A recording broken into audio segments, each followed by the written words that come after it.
এই গরম গরম চালের গুঁড়ির ফুলকো ফুলকো রুটিতে কি দিয়ে টেস্টি হবে বলুন তো। আমার তো চালের গুঁড়ির রুটি দিয়ে সব থেকে পছন্দের খাবার হলো ভট। তাই তো আজকে সকালের নাস্তায় রুটির সাথে ভট রান্না করেছিলাম। যে সকালে সবকিছু মিলেই থাকছে আজকের ব্লগটি। আশা করছি সবাই ফুল ভিডিওটি দেখবেন। আসসালামু আলাইকুম। রুটি বানানোর জন্য প্রথমে আমি ফুটনো গরম পানিতে আটা গুলি দিয়ে দিলাম। দেওয়ার পরে এই তো ভালো করে নেড়ে চেড়ে একটু সিদ্ধ করে নিচ্ছি।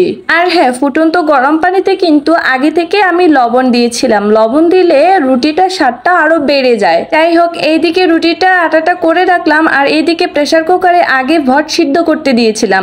ভটে সবকিছু দিয়েছি, শুধু পেঁয়াজ আর তেলটা বাদে। তারপরও ভট থেকে অনেক তেল বের হয়েছে। ভটের মধ্যে ভটের থেকেও তেলটাই বেশি।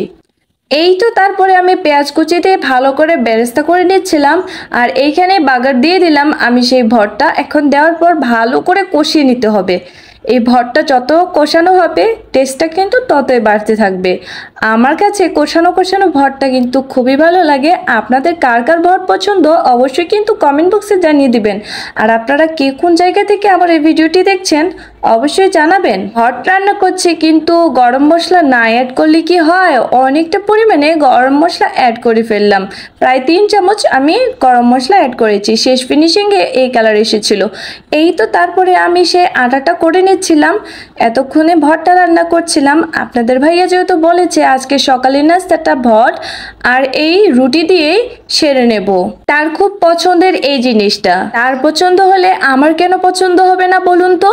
তার পছন্দ মানেই আমারও অনেক পছন্দের। এইদিকে রুটি খুব তাড়াতাড়ি করে বানাচ্ছিলাম, কারণ আপনাদের ভাইয়া বলছে আমার অনেক ক্ষুধা লাগছে, তুমি তাড়াতাড়ি বানিয়ে আমাকে খেতে দাও। দেখেন না, এই যে রুটি অনেক বড় বড় করে বানাচ্ছে কিন্তু একটু পাতলা টাইপের বানাচ্ছে। আমার হাজবেন্ড বড় বড় আবার রুটি পছন্দ করে না, একটু পাতলা টাইপের রুটিটাই পছন্দ করে।